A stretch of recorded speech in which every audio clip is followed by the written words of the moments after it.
73 anos, surgia um banco diferente de todos os outros. Um banco que tinha como missão promover o bem-estar das famílias e desenvolver o Nordeste. De lá para cá, o Banco do Nordeste tornou-se um dos principais bancos do país e a cada ano injeta mais recursos na economia.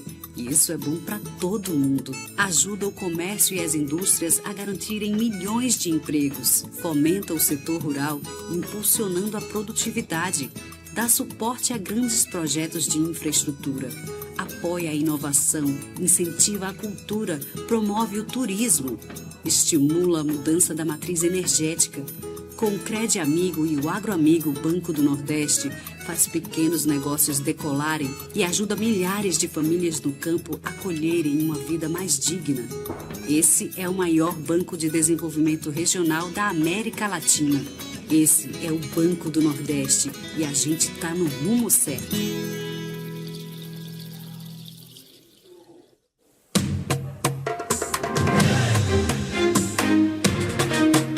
Culturar é revelar o melhor da nossa cultura.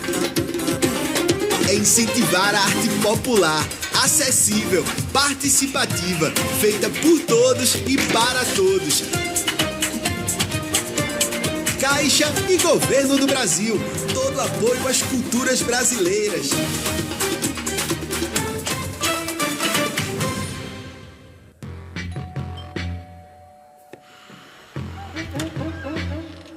Cadê meu celular? Eu vou ligar pro 180. Eu vou entregar teu nome e explicar teu endereço. Aqui você não entra mais. Eu digo que não te conheço. Eu solto o cachorro e apontando pra você... Eu grito com o pé. Eu quero ver você pular, você correr na frente dos vizinhos. Você vai se arrepender de levantar a mão pra ela.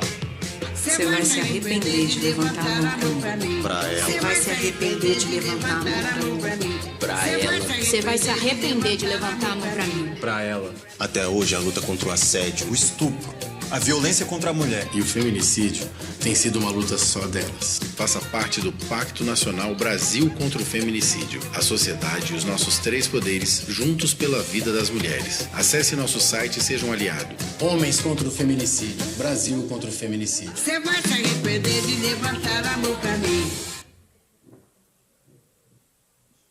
Obrigada, Carlos. Aprendi hoje já, viu? Próxima vez, o vídeo sou eu que solto agora, viu? Já aprendi como é que utiliza, viu, Davi? Então, gente, boa tarde. Boa tarde, nesse domingo, estamos aqui. Uma boa tarde a todos e todas e todes que estão neste domingo, dia 31, último dia. Felipe está conosco, não é, Felipe? Bom revê-lo. Intérprete de Libras que está conosco, estava também ontem. E aí, lembrando a acessibilidade, a importância, Felipe e Roberto, que estão aqui também passando nessa tarde, noite conosco. E aí, vou começar fazendo minha autodescrição.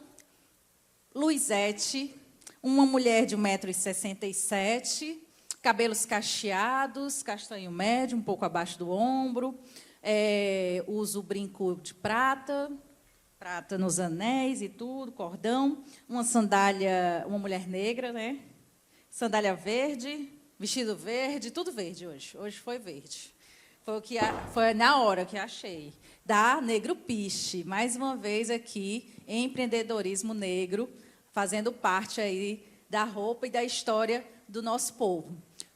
Passando também para lembrar, né, antes de começar o painel, nosso evento está sendo transmitido. Ontem tivemos diversas mesas, tivemos a mesa de abertura com Carla Cotirene, Vera, Bruno, dentre outras pessoas que participaram desse momento e que vocês podem acompanhar pelo YouTube. Quem não estiver aqui, né, ou não conseguiu chegar a tempo e você sabe que queria assistir, manda o link do YouTube aí do Comunicação Antirracista, esse evento. E para quem perdeu ontem e está aqui hoje, pode acessar depois, porque fica gravadinho, então, para vocês assistirem esses dois momentos, de ontem e de hoje, esses 2 dias, né? E aí, sem mais, vamos começar. Mas antes, não é, Bruno? Este evento é uma realização da Terra Livre Produções, com patrocínio do Banco do Nordeste e patrocínio Master, da Caixa Econômica, da Caixa. e do Governo do Brasil. Onde tem patrocínio do Banco do Nordeste, tem Governo do Brasil. Vamos iniciar agora, chamando, né? Hoje vai ter mais um painel, e esse painel nós finalizamos agora uma conversa muito legal com o Carlos e a Karine, que ainda estão aqui, viu? Que bom continuar aqui, participar desse momento. E vamos iniciar um painel também muito importante, que é o Vozes que Contam o País, Jornalismo, Literatura e Narrativas de Dignidade. E, para esse momento, vou convidar duas pessoas que são, para mim, também muito importantes, né? Uma delas nem se fala. Opa, sem perder aqui de vista. Vou convidar aqui Dediane Souza. Uma salva de palmas para a Dediane Souza.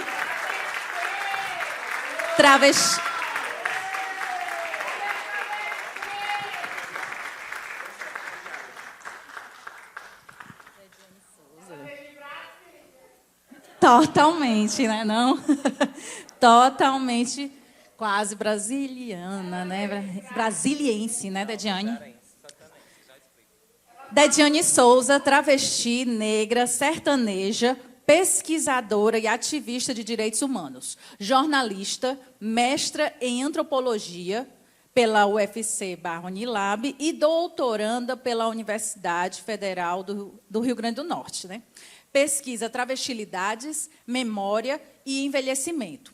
Diretora do Grupo de Resistência Asa Branca, GRAB, é uma das organizações LGBTQIA+, mais antigas do Brasil e autora do livro Dando Nome, Narrativas de Humanidade de Travestis, que ela faz até a propaganda aqui.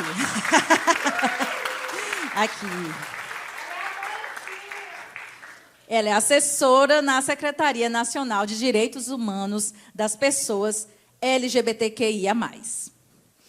Chamo também, para esse momento, Larissa Carvalho. Uma salva de palmas, minha amiga Larissa. Uhul! Jornalista, formada pela... Opa, vou subir aqui, Larissa.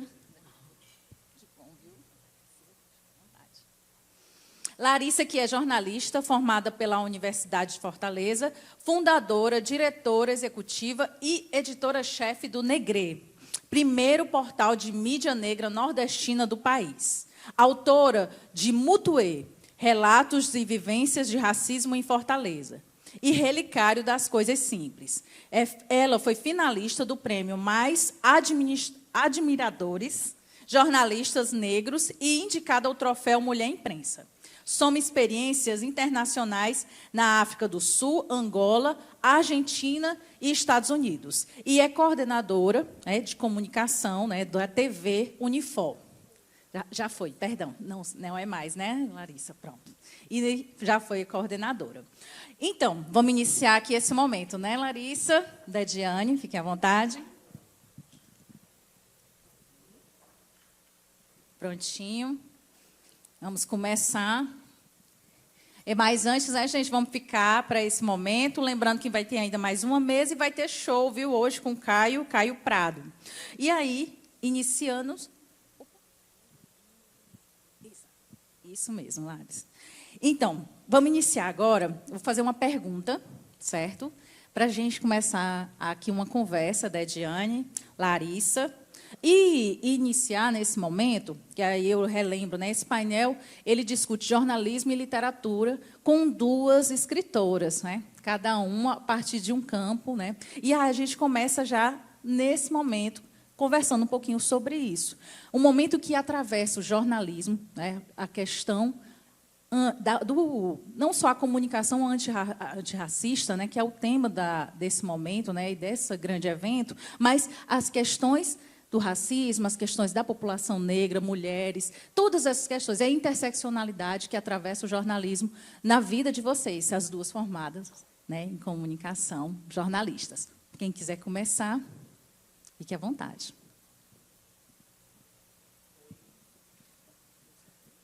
Oi.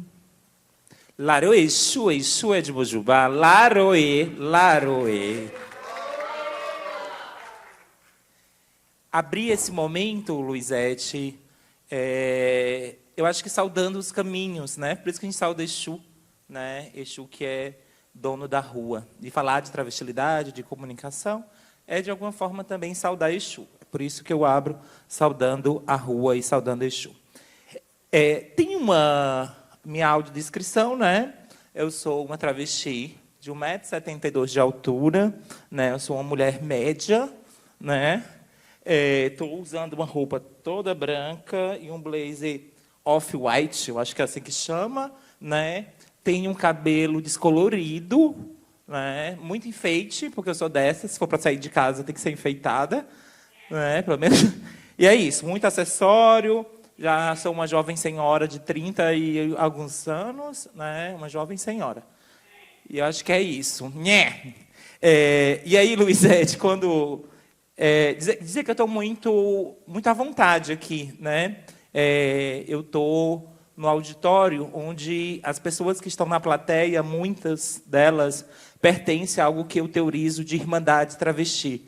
Então, eu estou entre irmãs, né? Então, eu estou muito à vontade aqui. E aqui na mesa eu estou com a minha irmã Luizete.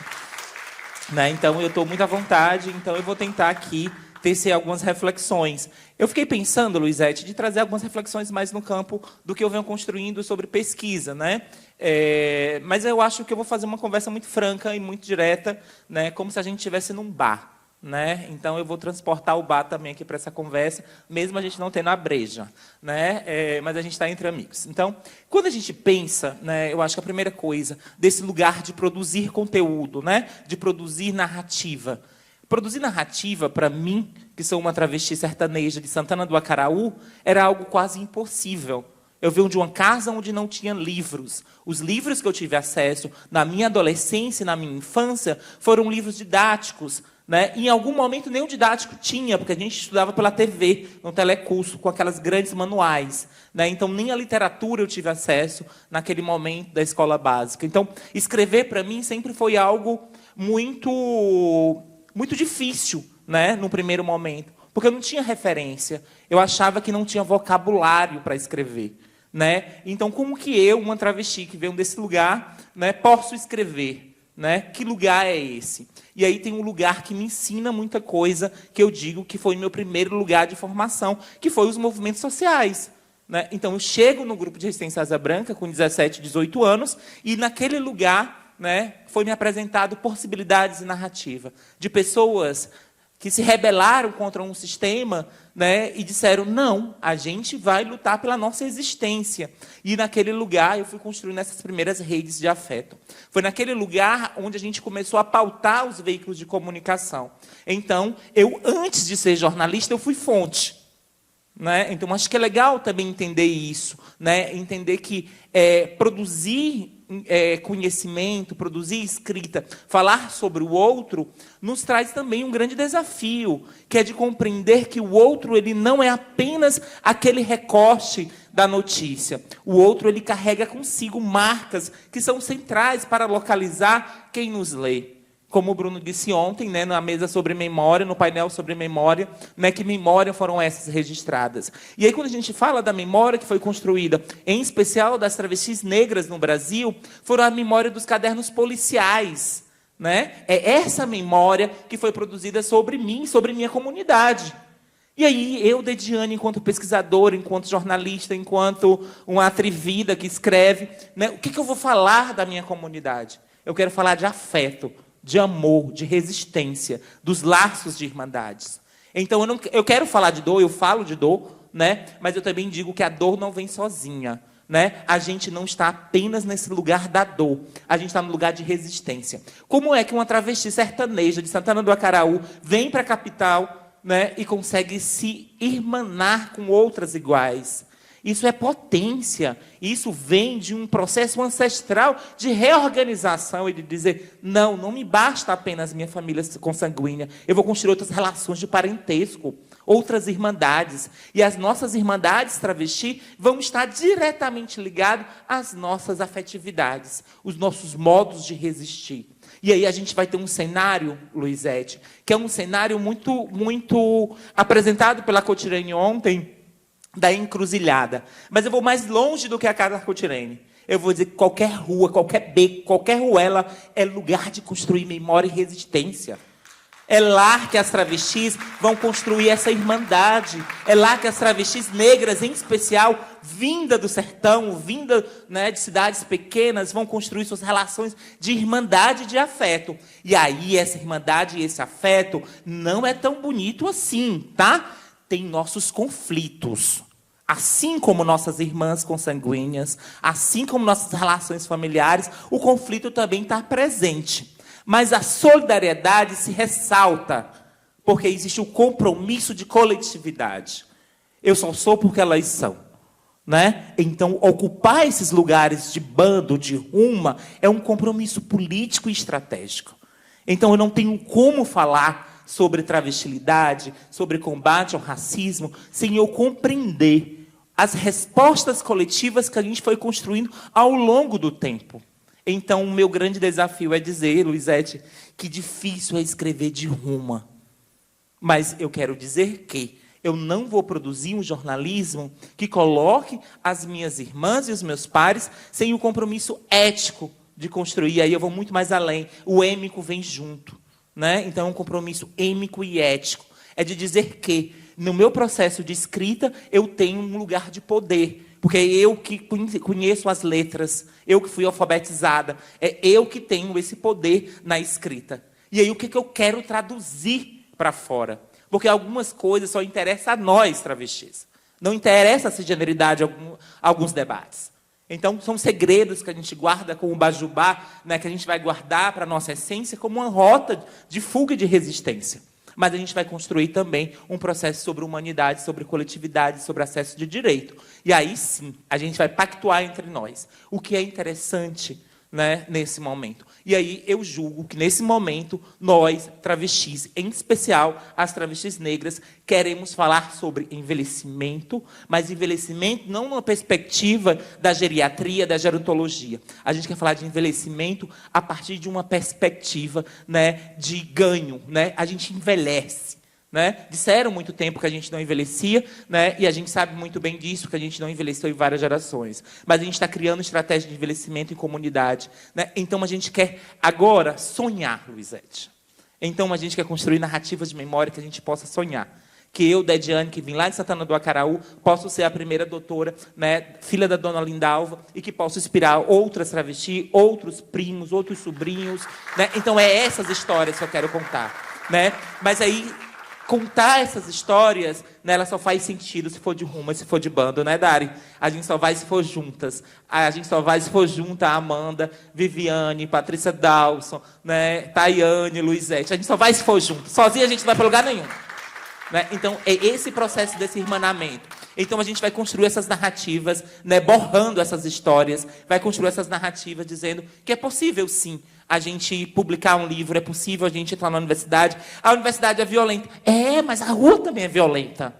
Na universidade a gente sai com título. Né? Então, é aí, pelo menos isso, né? Essa expectativa. Então, eu acho que é muito desse lugar, né? É da gente ocupar esses lugares e perceber, né, que a gente não está mais falando do lugar de pioneirismo, a gente não quer mais falar desse lugar de pioneirismo, de exceção, de únicas, de ponto. A gente quer falar de histórias que se cruzam, que se encontram, mas histórias também sobre afeto, sobre resistência, histórias que possam colocar as travestilidades em outro patamar, né? E, claro, pensando sempre nessa intersecção, né, entre gênero, identidade de gênero, raça, entendendo que esses corpos é quem sofre, né, diretamente essas violências. Mas, claro, sempre colocar, e aqui para encerrar, Luizete, que se deixar eu vou até segunda-feira. Né? Então, aqui para encerrar esse primeiro momento, eu queria, né, trazer o nome de algumas travestis negras do Nordeste brasileiro, né, que constrói. Então, acho que elas calçaram, né, ou plantaram as frutas e os frutos, ou calçaram o chão que a gente pisa. Né? Então, eu vou dizer, e aí as que não estão mais conosco em matéria, a gente fala presente. Tina Rodrigues, presente. Kátia Tapeti, maravilhosa. Kátia Tapeti foi a primeira vereadora em Colônia, no Piauí, em 92. Foi vice-prefeita, né, dessa cidade. Giovana Cardoso, Giovana Baby, Keila Simpson. Burra Preta, presente. né? Burra Preta presente. Vivi dos Peitão, né? Vivi, que eu encontrava muito na Duque de Caxias. Vivi Peitão presente, né? Então, são essas travestis que construíram essa cidade, são essas travestis que, de alguma forma, borraram essas fronteiras que estão limitadas, estão delineadas nesse contexto urbano. Então, são essas travestis que enfrentaram, né, ali uma moral cotidiana do contexto da cidade, mas que conseguiram também pautar esse lugar, né, de dizer, não, se a gente só tem o caderno policial, é no caderno policial que a gente vai construir nossa resistência. Então, a gente vai denunciar também. Então, mesmo essas travestis colocadas nesse lugar, né, de violentada, de violentas, elas também agendaram. E Tina é uma marca, né, desse processo de como Tina agendou os veículos de comunicação quando ela dizia quem chora por nós. Então, ela estava diretamente denunciando o contexto de violência, né, contra as travestis. Então, eu acredito que tem elementos aí muito importantes da gente saudar, né, essas que nos antecederam nessas disputas, né, numa disputa de uma narrativa que possa humanizar as travestis, numa narrativa também que se constrói. Então, a minha produção inteira, né, dialoga nessa perspectiva desse compromisso político com as travestis, do meu compromisso, da minha afirmação também enquanto uma liderança, enquanto uma pessoa que vou me construindo também a partir desses lugares comuns às travestilidades, né? Então, eu não só pesquiso travesti, eu não só trabalho com travesti, mas a minha vida é dedicada diretamente a esse ativismo, a essa resistência. Então, eu não sou apenas uma pesquisadora travesti, mas eu sou uma travesti pesquisadora, né, e vice-versa, né, uma pesquisadora travesti, mas também sou uma ativista. E aí, em alguns momentos, vão dizer, nossa, Dediane, é um panfleto esse teu texto. Eu digo, é isso mesmo, essa é a intenção, né? Então, esse é o babado, né? O babado é de dizer, a gente vai aprender as letras e a gente vai usar essas letras ao nosso favor. Então, acho que esse é o compromisso aqui, né, de dizer. E aí, quando a gente olha aqui, né, para todos os patrocinadores, apoiadores, realizadores desse evento, eu sinto muita falta dos grandes veículos de comunicação aqui, né, porque esse momento é um momento de formação em loco, né, o que a gente está dizendo. E aí, eu que tive a oportunidade, de alguns momentos, contribuir, né, seja como colunista, em alguns espaços, né, escrevendo, contribuindo, eu sempre percebi o quanto as nossas companheiras e companheiros jornalistas na redação se sentem acolhidos quando eles percebem, né, essa forma de escrita comprometida. Eles dizem, Dediane, a gente adora teu texto, a gente fica rezando para publicar. E eu digo, eu estou até cansada que eu não mandei texto esse mês, a gente sentiu falta. Né? Então, é disso, é dizer que esse momento, essa sociabilidade, né, essa interação, é que forma nós, enquanto profissionais jornalistas. Então, se a gente não se permitir, né, a ser tocado, a sensibilizar com essas pautas, a gente não vai avançar. Então, a comunicação não avança enquanto a gente não estiver nesses lugares. Né? E aí, nesses lugares de poder, a gente já está ocupando esses lugares, mas a gente precisa ocupar agora mais de ruma, mas aí a gente precisa também entender, né, do compromisso desses lugares. Então, é dizer que a gente vai continuar escrevendo, né, seja alternativamente, seja de qualquer perspectiva, mas a gente também acredita que os profissionais jornalistas, eles não são uma tábua rasa, né? Eles têm, sim, as suas questões, os seus atravessamentos, e a gente tem, sim, no Ceará, em especial, uma leva de jornalistas comprometidos com direitos humanos, uma leva de jornalistas, né, que consegue ali fazer também uma militância dentro das redações, que a gente sabe que é muito difícil, mas eles conseguem. Então, acho que é muito disso também de dizer que a gente avança muito quando a gente chega na redação de jornal e o outro lhe reconhece, não como fonte, mas como um par também, e que produz, de alguma forma, uma narrativa que, muitas vezes, eles não têm autonomia, porque eles estão produzindo, né, uma pauta ali encomendada. Né? E a gente, enquanto intelectuais, enquanto pesquisadores, a gente se sente muito mais à vontade para produzir essas narrativas. Eu acho que é ocupar mesmo esses lugares, né, e dar essas respostas. Então, acho que é muito, muito disso, Luizete. As narrativas estão tudo misturado, um negócio babado. Vou de palmas, passar aqui a Larissa. E aí, Larissa, falar sobre esse lugar também, né? Dediane traz aí o atravessamento, a travestilidade, e a partir do jornalismo, você, mulher negra, né? E aí falar da experiência do Negre, né? Que é um portal tão importante. E a partir de onde ele nasce, como ele nasce, tudo isso. Obrigada. Primeiramente, queria agradecer o convite de estar neste evento. Sou a Larissa, sou jornalista, minha autodescrição, sou uma mulher negra de pele clara, tenho cabelo pintado num tom de mel, chocolate, cabelo preso, uso uma sandália marrom, uma calça de couro marrom e uma blusa estampada. Bom, primeiramente eu queria dizer que eu nunca me vi nesse lugar de escritora, né? Eu sempre via isso como algo muito longe, muito inalcançável, né? E aí, quando eu estive na faculdade de jornalismo, eu tive professoras que eram escritoras e os filhos dessas professoras, ambos brancos, eram escritores também, né? Pessoas da minha idade, né? Que eram meus colegas, né? Alguns colegas de faculdade. E, nesse meu início de faculdade, eu tive várias inquietações, né? Primeiro que eu entrei na faculdade, eu não me considerava uma pessoa negra, ou não me assumia, né? Porque a gente tinha essa questão, né? Bem importante e bem crucial para nós. E eu fui para uma universidade particular, elitizada, né? Que é a Unifor, aqui em Fortaleza.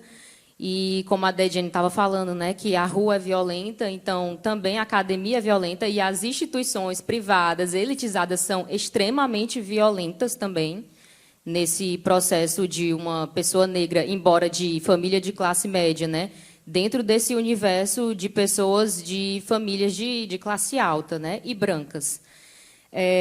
E aí, dentro da universidade, eu participei de um grupo de pesquisa, né, de uma professora incrível, que era a Calu Chaves, né, embora professora branca, mas que primeiro estudou o indígena cearense e depois teve esse interesse de estudar o negro, né? E aí, lá dentro do grupo, né, nós líamos autores negros homens e a Lilia Schwartz, uma mulher branca.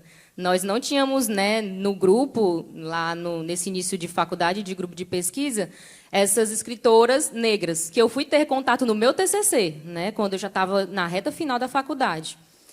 E aí, pensando nessa questão da escrita, né, eu passei 2 anos no grupo de pesquisa da Calu, depois comecei a estagiar, primeiro dentro da universidade, né, onde eu gostaria muito, né, e tentei ao máximo escrever sobre potencialidades da população negra, né, fazer resenhas de filmes no qual a gente tinha um diretor negro, no qual a gente tinha uma história de questão racial que não fosse tão violenta, que fosse mais para uma narrativa positiva e potente, né? E aí eu fui construindo o meu caminho como escritora, como jornalista, né?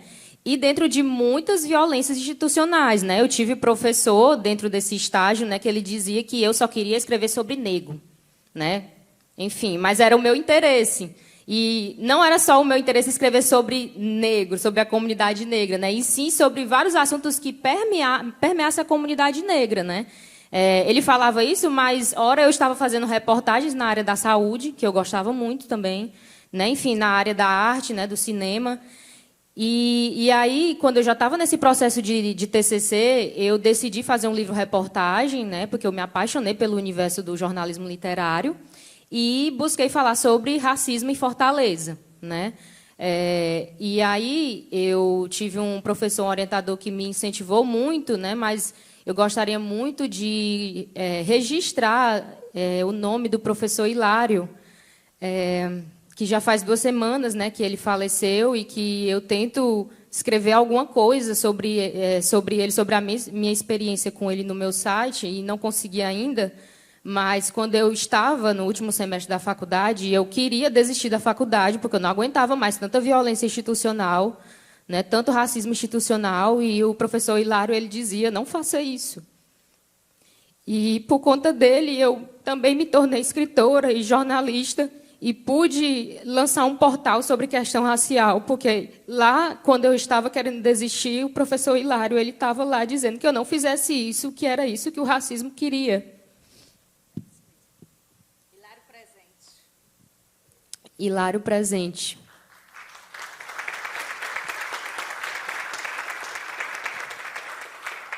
É até um pouco difícil acreditar e de aceitar também. No dia que eu soube que ele tinha falecido, eu confesso que eu fiquei o dia inteiro com raiva. O sentimento maior que eu tinha era a raiva, né, além da tristeza. Mas, enfim, também lamentei muito pelo fato de que não consegui fazer nenhum projeto com o professor Hilário dentro do site, né? E eu também queria falar sobre a questão do site em relação ao curso onde ele surgiu, né? Porque também dentro de uma universidade elitizada e privada, eu não tive acesso a uma disciplina de jornalismo antirracista, né? De comunicação antirracista. Eu não tive acesso a um curso, um projeto de pesquisa, né? O grupo de pesquisa que eu participei, mas um curso de extensão que me formasse para isso, né? E isso aconteceu dentro do Sindicato dos Jornalistas, né? Que foi onde eu conheci a Dediane, né, a Luizete, e dentro desse curso, que foi um curso feito, né, a partir de um edital, e daí a importância dos editais, né, financiarem projetos como esse do curso, como um evento como esse, né, e foi dentro desse curso que a gente tinha que lançar um produto de comunicação sobre questão racial, né, sobre a comunidade negra. E foi dentro desse curso que o Negre surgiu, né? Em todo lugar que eu vou falar do Negre, eu sempre gosto de falar do sindicato, porque o sindicato foi muito importante na construção da história do Negre. E aí, dentro dessas inquietações que eu vim construindo dentro da universidade, o site Negre ele surgiu nessa inquietação também da gente falar sobre uma agenda positiva da população negra, né?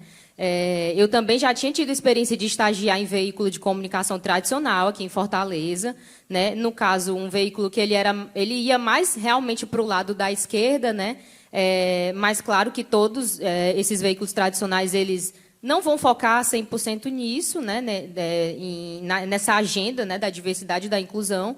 Então, a oportunidade que eu tinha para falar de questões raciais, para falar de negro, né, era nas datas comemorativas, né? A gente tinha 25 anos que acabou o apartheid. Aí tome uma reportagem sobre isso, vai para o site, vai para o impresso, né? Ocupa uma boa parte do impresso, né? A gente tinha o aniversário do Mandela, aí tome outra reportagem sobre isso. Tinha o aniversário de morte, enfim, né? Do Martin Luther King, tome também reportagem sobre isso. E, quando não era isso, eram matérias sobre situações que a gente estava vendo que estava tendo muito engajamento na internet, né? Como, por exemplo, uma morte que aconteceu dentro do Carrefour, um assassinato, né? Então, o jornal ele dava espaço para isso. E eu, como repórter, isso me inquietava muito, né? Então, eu tive essa oportunidade de fazer esse curso e, a partir dessas inquietações, o Negre ele veio para poder falar sobre isso todos os dias e potencializar a população negra, né? Quando a gente fala das mídias negras, a gente fala muito também da dificuldade de financiamento, né? E após o que aconteceu num supermercado onde aconteceu um assassinato, né? Essa marca, né? Os donos desse supermercado colocaram pessoas negras para procurarem pessoas negras de veículos negros para colocar dinheiro dentro desses veículos, né? E por mais que eu necessitasse desse recurso financeiro para manter o meu portal, para manter a minha equipe, eu não tinha como aceitar, né? Eu não tinha como aceitar. Na época, tive pessoas que trabalhavam comigo que queriam aceitar a grana, porque, né, para as pessoas grana é grana, dinheiro é dinheiro, então aceite, né? Mas eu realmente não conseguia, porque isso ia isso ia totalmente o contrário ao que eu pregava no site e ao que eu desenvolvo, né, e atuo enquanto jornalista e escritora. Então, essa é um pouco da trajetória do Negre, né, dentro dessa inquietação de falar das pessoas negras e falar de uma forma positiva, de uma forma que potencialize essas pessoas, de uma forma que mude as vidas negras, porque o jornalismo ele mostra oportunidades, né? E é uma oportunidade que muda a vida de alguém que está lá na periferia, que muda a vida ou que fortalece a caminhada de alguém que está dentro de uma instituição privada que tem muitas violências institucionais, né? Então, a oportunidade, ela muda uma vida e a gente foca muito nisso também, né? Nós também buscamos muito fazer matérias de artistas que estão começando e que não conseguem ter espaço no veículo tradicional, né? E aí eles procuram nós que estamos ali fazendo esse jornalismo negro, que está documentando, que está publicizando, né, o trabalho dessas pessoas que estão começando, que estão lutando por editais, que estão lutando por espaço, né, e que também estão sofrendo violências, né, institucionais e de diversos âmbitos em diversos lugares também. Né? E aí publiquei o livro-reportagem, que foi o meu TCC. Né? Foi um processo muito difícil, uma escrita muito dolorosa. Né? Eu dividi o livro em 3 capítulos, no qual eu entrevistei 2 africanos, entrevistei 2 homens negros, um de São Paulo, que morava aqui, um cearense, que era da periferia, e 2 mulheres negras. E as mulheres negras, né, ficaram como último capítulo, e eu sempre ficava colocando para fazer depois, depois eu faço esse capítulo. Porque eu, enquanto mulher negra, era difícil para mim eu voltar para as entrevistas e ouvir tanto sofrimento, né, sofrimento em diversos lugares e situações, realmente, porque essas 6 pessoas que eu entrevistei, elas trouxeram relatos de diferentes formas, né? Os rapazes africanos que estavam aqui, além do racismo, tem a xenofobia, né? Os rapazes negros que eu entrevistei, né? Um paulista e um cearense. O cearense, ele tinha sofrido violência policial, né? E o paulista tinha sofrido violência institucional numa instituição pública aqui em Fortaleza, né? E aí o jornalismo também tem essa questão de você ouvir os 2 lados, né? Sempre tem 2 lados. E eu escrevi o livro e eu escutei os lados das pessoas negras, né? Eu coloquei uma nota, enfim, de esclarecimento dessa instituição em que houve a violência institucional, né? Porque esse aluno, esse rapaz, ele era aluno dessa instituição pública, né? E coloquei apenas essa nota, né? Não fui atrás de entrevistar pessoas que iriam, enfim, contradizer os relatos dessas pessoas negras, né? E, enfim, concluí essa obra, que foi o meu primeiro livro. E anos depois, assim, refletindo sobre esse processo de escrita, se eu tivesse exatamente hoje ou alguns anos atrás, né, eu não pararia para escrever sobre narrativas de dor, né? Porque esse meu primeiro livro, reportagem, eu queria documentar e trazer esses relatos, mas eu passei 6 meses escrevendo e ouvindo entrevistas várias vezes sobre narrativas de dor, né? De violência policial, violência institucional, de estupro no colégio, de violência, né, de gênero.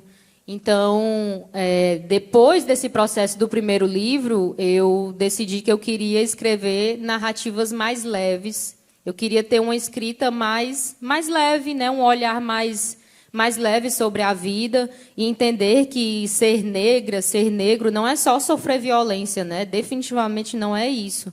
E essa escrita, ela tem um poder de potencializar a nossa vida, o nosso dia a dia, a nossa atuação dentro da instituição, porque a gente sai da graduação, a gente vai para uma especialização, a gente vai para um mestrado, a gente vai para um doutorado, né? Então, a gente vai enfrentar muito mais, né? E a gente também vai para o mercado de trabalho, que é extremamente escroto, com pessoas escrotas também, com pessoas violentas, inclusive dentro da nossa própria comunidade, que é o que é mais triste para mim, porque muitas vezes pessoas dentro da própria comunidade desrespeitaram o meu trabalho, desrespeitaram a minha equipe, né? E quando eu digo desrespeitar o meu trabalho, eu não vou trazer tantas situações, mas um exemplo muito bobo, assim, de um assessor te enviar uma pauta e ficar ali no teu pé para você publicar a pauta e ficar, eu quero saber se vai ser publicado, eu quero saber que horas vai ser publicado. Quando esse assessor, ele não trata um repórter, um jornalista, um editor-chefe de um veículo tradicional assim. Definitivamente não trata, né? Enfim, quando a gente também está em eventos, né? Nós fazemos vários credenciamentos de imprensa para estar em vários eventos, né? E a gente sabe realmente que as pessoas, as instituições, os eventos, eles vão valorizar muito mais o trabalho de um veículo tradicional, né? De um jornal tradicional, que tenha muitos anos e que tenha muito respaldo na cidade. Né? Era isso que eu queria pontuar um pouco, né? E quando eu falo dessa questão das narrativas leves, dentro desse movimento meu de sair dessas narrativas de dores e de sofrimento e de denúncia, né? Que elas devem ser feitas, né? E eu acredito que eu cumpri o meu papel no meu primeiro livro. eu passei aí um pouco mais para a literatura na área da poesia, né, que é o meu segundo livro, que é o Relicário das Coisas Simples. Na pandemia, eu percebi que eu tinha um livro dentro de um caderno, né, cheio de poesias, e aí publiquei esse livro de forma independente, né. O primeiro livro foi com uma editora, que não foi uma experiência muito bacana, nem muito respeitosa para mim, enquanto escritora, né? E aí tem as violências dentro do mercado editorial, né? Que nós enfrentamos também. E aí, o segundo livro, eu decidi fazer uma publicação independente, criei um selo editorial dentro do próprio Negrê, que é a Negrê Editora, e fiz a publicação desse livro. E, no último capítulo do livro, abri espaço para outros escritores, autores negros, né? Que escrevem poesias também. Alguns são pessoas bem próximas de mim, amigos, e que não tinham tido a oportunidade de publicar um livro. E lá, nesse meu segundo livro, estão as poesias também dessas pessoas. E é isso, um pouco sobre o meu trabalho. De palmas. Obrigada, Larissa. E aí, Larissa iniciou essa segunda pergunta, né, essa reflexão, que Conceição Evaristo fala sobre escrevência, né? E como pensar, né? E aí esse lugar da escrita como lugar de narrativa para produzir mais não só a visibilidade dessa população, e aí eu queria que cada uma falasse, né, Dediane pudesse falar dando nome da população LGBTQIA+, das mulheres negras, da população das mulheres, e Larissa, né, que iniciou. Eu sei que a escrita, né, ela chega de uma forma dolorosa, eu percebi a partir da fala, né, aqui colocada tanto por Dediane como por Larissa.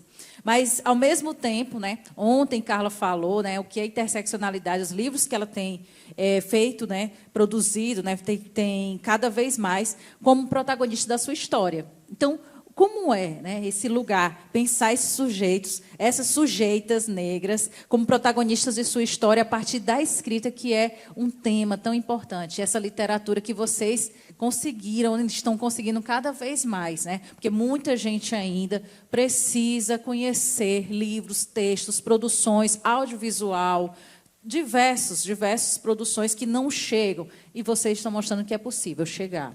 Das escolas, em outros espaços. Falar um pouquinho mais sobre isso.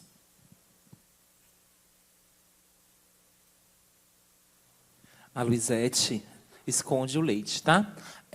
Luizete é que vem produzindo coisas muito bacanas no campo da literatura, inclusive literatura infantil, né? Então, acho que a gente aprende muito com esse modo de Luizete, né, encarar mesmo esses processos de produção. Então, irmã... para mim, escrever é um exercício coletivo. Eu não escrevo sozinha, né? Eu acho que falei sobre isso. Eu não escrevo sozinha. Eu sou o tipo da pessoa que adoro compartilhar o meu texto no processo de produção. Né? Que o povo diz, eu não quero mostrar meu texto para ninguém. Eu sou ao contrário. Mulher, para aí, eu vou ligar para ti e vou ler esse pedaço. E aí? Tayane, como é que tá? Mulher, esse é o caminho. Né? Então, eu escrevo de forma coletiva. Não tenho acanhamento com a minha escrita. Né? Porque de onde eu vim, saber escrever já é no lucro. Né? Então, é isso. Então, eu também tenho uma marca da escrita que eu não sei onde ela me leva. Né? Eu sempre digo isso.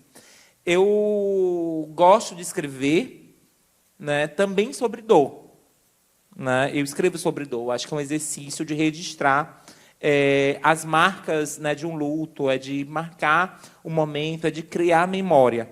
Né? Então, eu tenho um texto sobre memória, sobre irmãs que foram assassinadas. Eu pego o inquérito policial, vou lá, né, vou olhar, né, porque, na verdade, eu não acredito naquela matéria, na matéria física do corpo, né, mas sim os momentos com as pessoas. Então, eu e várias travestis, né, que compõem essa minha irmandade travesti, a gente pensa o luto de outra forma. Né? Eu não penso o luto, né, numa perspectiva de dizer que é um final. Né? Então, o que deixa a marca das pessoas é o que elas fizeram, o que elas fazem, que eu sou também essa pessoa, porque, de alguma forma, eu fui implicada com a existência dessa pessoa. Então, eu penso o luto dessa forma. Então, eu escrevo também sobre isso. Então, uma amiga que foi assassinada em 2020, né, eu vou escrever um texto sobre luto, mas eu também vou denunciar né, como que esse corpo foi tratado pelo Estado. E aí, quando eu falo Estado, eu não falo Estado na concepção, né, do governo do Estado, não é isso. Eu falo numa perspectiva da construção do Estado, né, o Estado/nação, na sua forma mais concreta, que é aquilo que o Norbert Elias vai dizer, o que a gente herda, né, dos Estados dinásticos. Né? Então, é esse Estado, é a engrenagem do Estado. Não é o governo X ou o governo Y. Né? Então, dizer que uma construção de mecanismo, Luizete, de estruturas, elas vão ser construídas para moer gente. E vai moer gente como nós, como eu, como você, como Larissa. Né? Vai moer nós. Qual é a resposta que a gente vai dar, né, para essa máquina? Né? É se rebelar. É construir registro. Então, a minha escrita, eu acho que ainda não é a literatura num campo dito. Né? Eu escrevo dentro de um crivo e dentro de uma exigência acadêmica. Então, a minha escrita... Né, eu não sei fazer poesia, eu acho que não sei. Eu nunca me atrevi, quem sabe, qualquer dia eu paro lá e vou escrever poesia, não sei. Se atreva. Né? Aí, da mesma forma que eu digo, né, que eu sou um pouco atriz, um pouco modelo, um pouco Júlia, mãe dos mutantes, né, porque a vida é desse modo, né? Então, como eu digo, né, eu já aprendi a escrever, já estou no lucro. Né? Então, é esse o processo. E aí, como chega num outro? Né? Eu acho que esse é um mecanismo... porque não adianta você só escrever. Se você escrever, ficar debaixo do colchão, você escreveu para quê? Né? Então, o escrever é o circular. Então, me interessa circular. Né? E, falando no circular, o meu livro, que é fruto da minha dissertação de mestrado, não é a dissertação completa, né? Está à venda na editora da UFC, né? Você faz lá o investimento e pega o livro sem autógrafo, né? Porque eu estou em Brasília. Comigo ainda tem um 2. Né? 2. De 10 ficou 2. Se quiserem, encomenda, né? Que aí eu assino quando terminar aqui. O meu livro, por exemplo, Luizete, eu vou falar... Né, a proposta sempre foi falar do assassinato de Dandara Kettering, que foi uma travesti assassinada no Bom Jardim em 2017. Né? Nessa época eu estava aqui, estava trabalhando na prefeitura, e aí eu tinha acabado de estava terminando a graduação. Eu disse, eu quero estudar Dandara, eu quero estudar Dandara. E aí eu estava no conselho leitor, né, de um jornal de grande circulação, eu acho que é o único jornal ainda impresso aqui em Fortaleza, né, no estado do Ceará. E aí eu comecei a guardar as matérias, as notícias todas desse jornal. Então, eu já comecei minha pesquisa muito antes de pós-graduação. Eu só vou pós-graduação em 2020. Então, em 2017, já tinha essa pasta cheia de notícias. E aí, na minha cabeça, eu queria entender. Eu disse, por que é só a Dandara que ganha notoriedade nesse jornal? Se a gente teve 19 travestis assassinadas no mesmo ano, só Dandara ganhou notícia. E aí isso ficava me moendo. Então, eu começo, né, a fazer a minha pesquisa. Quando eu entro no mestrado, eu digo, eu vou estudar o caso da Dandara, narrativa de humanidade de travesti. Aí o orientador disse, está tão convicto que eu quero estudar isso? Eu disse, eu já estou com as notícias, já comecei esse negócio. E aí 10 anos de acervo, né? Você já tinha, né? Tinha um acervo todo, né? Eu fiquei com um acervo até um dia desse. Depois eu digitalizei, a gente pede as amigas que estão nos veículos também. Manda para mim essa que eu perdi, né?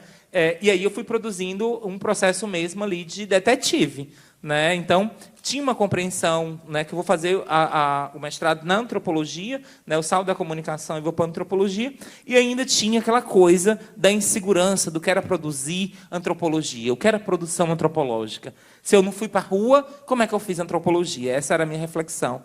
E aí, Tayane, como minha boa mestra, olhava e dizia, mulher, isso é antropologia pura.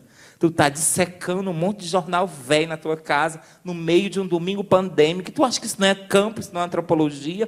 Isso é puro. Né? E aí, a partir daí, eu vou estudar, né, o caso da Dandara. E aí eu chego à conclusão, né, e eu não vou pesar, eu prometo que eu não vou pesar, né, eu chego à conclusão que as travestis, em especial, no contexto cearense, ainda não construíram esse lugar de humanidade. Porque mesmo o jornal, querendo dar humanidade, Dandara, nega a essência fundamental, que é o sobrenome da pessoa. E a gente sabe que no jornalismo não existe ninguém sem sobrenome. Né? As pessoas são constituídas, né, no processo de qualificar a nossa fonte. Então, é nome, sobrenome e profissão. E Dandara não tinha nem profissão nem sobrenome. Deram um sobrenome comum a ela, que era dos Santos. Ela nunca foi Dandara dos Santos. Ela era Dandara Kettering.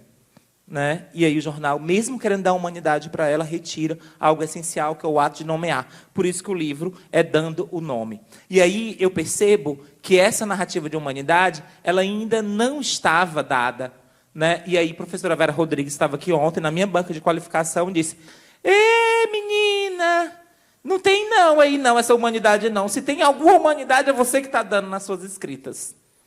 E aí eu vou percebendo esse processo todo de dizer, não, então é dando nome, narrativa de humanidade. Não é a narrativa do jornal, é a narrativa que eu construo.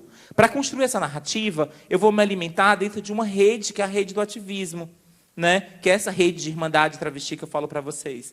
Aí o que eu vou fazer? Eu vou trazer cenas dessa convivência, desse movimento, da convivência com as minhas irmãs travestis, dentro do processo da disputa da cidade, e passo a encaixar a Dandara nesse cenário, como se a gente tivesse se encontrado em algum momento. Porque assim como a história da Dandara se aproxima e se distancia da minha, né? E aí eu chego à conclusão, para pesar mesmo, né? Quantas travestis precisam morrer para dar condições de vida ao outro, a outra travesti? Então, a partir da morte de Dandara, é que o governo do Estado, ali nas suas instituições, passa a pensar as políticas públicas reivindicadas pelos movimentos sociais. Então, a morte de Dandara agenda a política pública, né? Então, essa é a conclusão. Então, quantas Dandaras têm que morrer para dar humanidade a Dediane e a outras travestis, né? Então, tem uma coisa aí que é uma denúncia direta. Mas não é só isso. Eu vou contar minhas presepadas indo para Canoa, né? Eu vou falar dessa coisa toda, né? Então, o texto ele fala disso, de dor, de afeto, de resistência. É uma mistura de tudo isso. Então, dentro dessa perspectiva, né, os outros textos que eu vou escrever também é sobre isso. É trazer a rua, o elemento da rua, a solidariedade, né? Tem um texto que eu gosto muito, que eu acho que está publicado no Diário, chamado Aberta à Visitação, né? Que foi no contexto de pandemia, as ações de solidariedade que a gente foi desenvolvendo, nós, enquanto travestis, né, que fomos para o território com cesta básica, fizemos vaquinha, e aí eu disse, não, a gente precisa falar sobre isso, né? Então, meu texto é sobre o cotidiano, né? É sobre o ordinário, é sobre o convívio das travestilidades. Eu conto das minhas histórias com meus gatos, como é os gatos, né? Como é. Quem tem medo de travesti? Essa pergunta, né? O que rouba das travesti? Porque dizem que travesti rouba, né? E aí eu pergunto, o que rouba de nós? Né? Rouba tudo de nós. E então, a gente vai ganhar ainda esse rótulo de ladrona? Né? Aí eu pergunto, o que rouba das travesti? Rouba educação, família, vida. Oxe! E então essa é a disputa. Então a minha escrita dignidade. É isso. Então a minha escrita é disso, é de denúncia, é uma escrita também de mobilidade mesmo, de construção de mobilidade. Então é uma escrita. Eu não me considero, né, uma escritora, né? Eu sou uma pesquisadora, isso sim, né? É esse lugar que eu reivindico, assim como eu não reivindico, né? Nem todo dia que eu reivindico o lugar de jornalista. Hoje eu reivindico muito mais, né, porque eu acho que eu sou antropóloga, né, mas eu fui jornalista antes de ser antropóloga, né, minha formação básica é em comunicação, então eu entendo, e eu sempre digo, eu adoro falar mal de produtos jornalísticos, me manda para me falar mal que eu falo, né, mas é isso mesmo, é de um processo que eu acabo me construindo como uma comunicadora, né, ou uma comunicóloga, mas eu sou antropóloga, é esse lugar que eu reivindico. Então eu vou construindo essas imagens da cidade, eu vou fazendo uma curadoria da cidade, uma curadoria das irmandades travestis.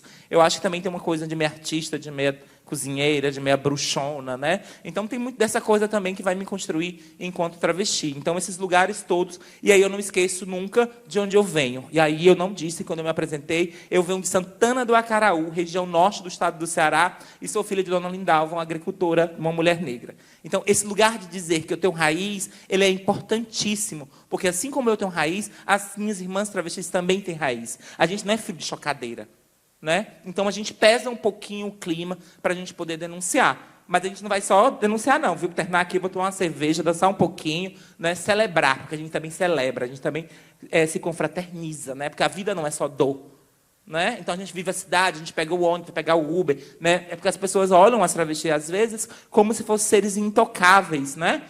Mas da mesma forma é visível também a todas as violências possíveis. Luizete, então eu escrevo sobre isso. Né? Eu penso sobre isso. Mas eu também sei falar sobre o fim da escala 6x1. Eu também sei falar sobre o cotidiano, sobre mobilidade urbana, sei falar sobre política. Se quiser fazer uma análise de conjuntura, que eu paro agora e faço uma análise de conjuntura. Né? Por quê? Porque é a mesma estrutura da ciência. né? Mas, para mim, o que é mais importante nesse exato momento é denunciar e potencializar a existência enquanto uma travesti negra. Obrigada, Dediane. Nossa. Maravilhosa, então, Larissa, né? falar aí. Enquanto a Dediane estava falando sobre a Dandara, eu me lembrei do que eu ouvi de uma pessoa que eu conheço, né? Que é advogado na área do crime, né? E advoga há quase 30 anos, né? E aí essa pessoa me falou assim: minha querida, você não sabe o que a Dandara fazia no bairro dela. Estava querendo alegar, né, que ouviu histórias de que a Dandara devia agiota, e, enfim. E aí, como que a imagem, né, dessa travesti também ficou depois da morte e do quanto teve essas reportagens nesses jornais tradicionais, né? Reportagens, né, puramente sensacionalistas, né, enfim. Aí você falou, eu estava me lembrando sobre essa pessoa que rebateu, né, como se quisesse justificar que a Dandara tivesse merecido a morte como foi, né, aquela violência, né, enfim. E sobre essa questão da escrita, né, eu gosto muito de biografias, né, e eu comecei a ler biografias, né, primeiramente de mulheres negras, né. A primeira biografia que eu li foi a da Viola Davis, né, que tem muita potencialidade, nos inspira muito, mas tem muita dor, né, dentro da escrita, dentro da história de vida dela. E aí depois, né, fui ler a da Michelle Obama, que não concluí. E aí a da Michelle Obama é bem interessante, que você lê ela e você lê a do Obama juntos, é muito legal, porque os eventos, né, eles vão se encontrando, né? Mas vindo aqui para o Brasil, ano passado a gente teve, né, infelizmente a Preta Gil, ela faleceu, e antes dela falecer, ela publicou um livro que é uma autobiografia dela, né? E na justificativa que ela deu lá no livro de fazer essa autobiografia, foi no sentido de que a neta dela vai ouvir muitas histórias, muitos boatos, muitas mentiras sobre ela, né? E aí ela decidiu escrever essa autobiografia para a neta dela conhecer ela a partir da escrita dela. Eu sou dona da minha escrita, eu sou dona de mim, eu sou dona da minha história, né? E eu acho que é isso, né? Você escrever a sua própria história, você contar a sua história, né? Porque a gente desempenha um trabalho muito bacana, né? E por conta desse trabalho ser reconhecido, a gente está aqui numa mesa, num evento como esse, patrocinado, né? Enfim, já estive em muitos lugares falando do Negrê, mas a gente sabe que, infelizmente, não são todas as pessoas que valorizam, né, o trabalho. E aí eu não estou falando só do meu trabalho enquanto editora, chefe, jornalista dentro do site Negrê. Eu falo também dentro da perspectiva de equipe mesmo, né? Então, quando a gente se coloca para escrever sobre a nossa história, essas histórias, esses boatos, essas mentiras, né, principalmente de pessoas que não nos quer ver bem, que não quer ver o Negrê aberto, funcionando, né, que não quer ver o Negrê continuando, né, enfim. Então, a gente escreve sobre nós e nós somos donos da nossa história, né? Os boatos, as mentiras de quem não respeita o nosso trabalho, de quem não gosta da gente por algum motivo, né? Enfim, e por conta disso vai difamar a nossa imagem por aí. Nós escrevemos sobre as nossas histórias, né? Que foi exatamente o objetivo da Preta Gil, né? Porque a neta dela vai crescer, vai ouvir muita coisa sobre ela, mas ela deixou um livro onde ela conta, tem vários capítulos onde ela conta vários acontecimentos da vida dela, e que, inclusive, por ela ser uma pessoa pública, né, foram publicizados, né? Enfim. Então, é um pouco disso. Quando você fez a pergunta, eu me lembrei exatamente da Preta Gil, que foi a autobiografia que eu comecei a ler para me inspirar, né, e para conhecer a história dela, e aí ela trouxe isso, dessa preocupação com a neta dela, né? E eu já tive uma vez num evento de afrofuturismo, né? E a última pergunta que me fizeram foi sobre o que eu pensava para o futuro das crianças, né? Como que o Negrê ele pensava nessas crianças, né? No futuro dessas crianças. Então, quando a gente para e escreve sobre nós mesmos, nós também estamos pensando nas nossas próximas gerações, né? Eu sou uma mulher que quero ser mãe, né? Então, pensando nessas próximas gerações que vão vir depois de mim e que podem ouvir também e saber sobre pessoas que vieram antes de mim, que não tiveram suas histórias contadas também. É uma oportunidade muito rica e Enfim, é uma missão que eu quero traçar no Negrei, né, que é pensar no futuro dessas crianças também. É isso. Obrigada, Larissa. Salva de palmas, Ana Larissa. Obrigada. Momento, assim, incrível, mas que estamos chegando ao fim. A escrevivência, Bruno me corrigiu aqui. Por mim, eu passava o resto da noite ouvindo a Dediane. Ai, não é não? Não é não? Não, com certeza aqui. E essa mesa incrível, falando das experiências a partir de cada lugar. Mas nós precisamos agora chegar ao fim, dar tchau, né? Então, aquele momento, assim, a fala final, curtinha, para a gente fechar esse momento da Ediane e Larissa. Gente, eu falei que eu falo pelos cotovelos. Se deixar 3 dias aqui, ó, ela fica conversando. Mas eu acho que é muito mais agradecer o convite, né, Larissa? Acho que Larissa, nesses dias, desde a minha fala, Larissa, eu sou uma pessoa que vivo um dia por dia. Então, eu sou essa pessoa. Te notei bem tranquila mesmo. Eu sou essa pessoa, né? Então, ontem eu tinha um compromisso de trabalho ainda vim para cá, a coisa toda. Aí eu disse, não, o que eu vou falar mesmo, né? E aí eu organizo. Hoje de manhã eu estava organizando. Você acha que não tem roteiro? Tem roteiro sim, viu? Estava o roteirozinho aqui no bloquinho de notas, eu olho para ver se dando... Mas era muito isso mesmo, né? Dizer que é importante esse momento da partilha. Obrigada, né, pelo carinho, pelo cuidado. Eu acho que esse momento ele é um momento dessa partilha, né? E a gente vai contando das nossas verdades, das nossas construções, né? E aí essas construções, ela é esse momento da formação, né? Então, obrigada por compartilhar esse momento contigo. Obrigada, Luizete. Luizete é minha irmã, né, de muito tempo. Eu acho que quem me conhece, já me conhece com Luizete, eu acho que a gente é amiga há mais de 20 anos. Né? Eu acho que agradecer, né, Luizete, por essa condução, agradecer todos os trabalhadores, trabalhadoras e trabalhadores aqui do ai, meu Deus do céu.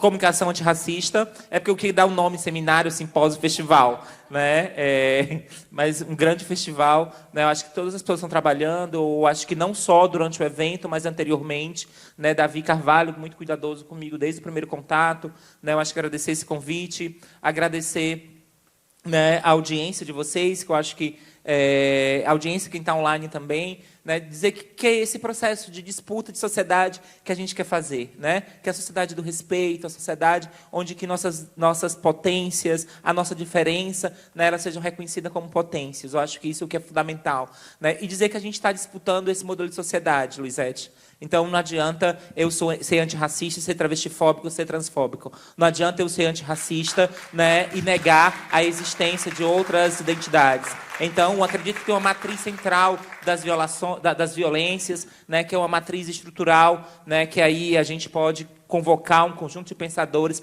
para pensar essa matriz. Então, não existe antirracismo sem o combate à LGBTfobia. Tem que andar conjunto. Assim como não existe o combate ao racismo sem a misoginia, né, e sem o machismo. Assim como também não tem como discutir, né, um debate de classe sem reconhecer a diferença do povo brasileiro. Não tem como a gente discutir reforma agrária sem discutir o direito dos povos indígenas. Então, a gente precisa compreender que essa disputa de sociedade não é só por uma comunicação antirracista. A gente disputa um modelo de sociedade onde as identidades das pessoas sejam potencializadas, né? As identidades sejam valorizadas, do direito de oportunidades de igualdade. Essa é uma disputa de sociedade. Então, eu sou uma travesti que carrego no meu corpo as lutas dos movimentos sociais. É lá que eu nasci, é lá que eu me criei, é lá que eu aprendi. Então, viva a luta dos trabalhadores, das trabalhadoras, né? Viva a luta das mulheres, das mulheres que carregam no seu corpo, na sua identidade, né, a disputa, né, dessa cidade, que mantém esse Estado, né, de pé. Então, são as mulheres, em especial as mulheres negras,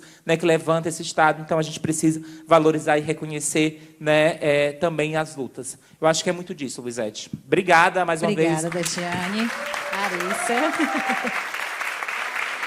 A salva de palmas é precisa, né? Larissa, a fala final. Rapidamente, queria agradecer, né, pelo convite, pela oportunidade linda de estar aqui nesse evento, dividindo a mesa com a Dediane, com a Luizete. A Luizete é a prefacista do meu primeiro livro, não a falei no início, né, mas é ela quem escreveu aquele texto que a gente defende, porque esse livro é importante de ler. Queria agradecer ao Davi, né, pela oportunidade de estar aqui, por todo o cuidado comigo também, desde o início, quando veio me fazer o convite. Queria agradecer a minha equipe do Site Negrê, as pessoas que estão comigo, né? O Site Negrê tem quase 6 anos. Essas pessoas que estão comigo até hoje, que verdadeiramente, realmente lutaram pela existência e continuidade do Site Negrê. Então, eu estou aqui, mas eu carrego uma equipe que vem comigo até hoje, né? O Sávio, que está aqui, veio me acompanhar, né? Que é nosso produtor, ele sempre está nos eventos com a gente. Eventos que a gente vai e que também a gente faz o nosso recorte, né? Já faz 3 anos que a gente cobre o Dragon Fashion, eu vou para lá, mas o que me interessa é os estilistas negros, ponto. E as pessoas negras que estão no evento também, claro. Também queria, a Dediane falou da mãe dela, né? E eu lembrei da minha mãe também, né? Eu queria agradecer a minha mãe, porque se não fosse a minha mãe, eu não estaria aqui também, né? E eu também não teria continuado o Negrê. Em vários momentos foi a minha mãe que me levantou de uma cama, né, para que eu pudesse trabalhar e fazer o Negrê acontecer, né? E também ser líder de uma equipe também, porque não é fácil você lidar com pessoas, né?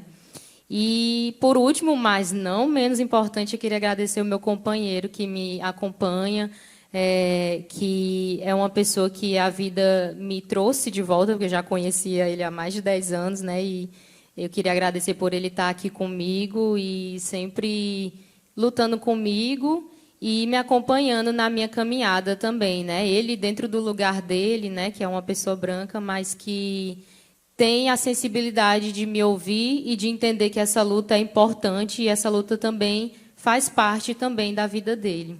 É isso. Muito obrigada a todos. Obrigada. Momento foto, né? Senão leva um carão aqui. Momento foto. E a gente vai já falar com o Carlos, viu, Carlos?